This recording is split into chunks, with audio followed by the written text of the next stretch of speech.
Buonasera e ben ritrovati con l'informazione flash di New Sicilia. I principali titoli del pomeriggio: nuova ondata di incendi in Sicilia a causa di 25 roghi divampati in diverse zone della regione. La situazione è degenerata soprattutto per il forte vento di Scirocco. Le province più colpite sono Palermo, Catania e Messina. Si sblocca una situazione che rischiava di compromettere il trasporto marittimo in Sicilia. Il governo ha infatti riaffidato le tratte con le isole minori alla società SNS composta da Liberty Line, Caronte e Tourist.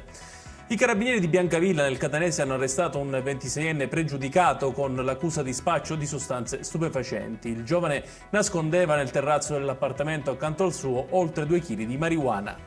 Al via un progetto di reinserimento per i detenuti del carcere Ucciardone di Palermo che da oggi hanno iniziato a praticare lavori socialmente utili come la pulizia delle ville comunali.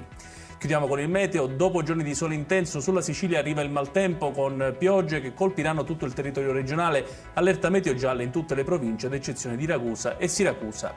Ed è tutto per questa edizione. Tutti i dettagli su queste notizie li trovate sul nostro sito www.newsicilia.it. Grazie per averci seguito e arrivederci.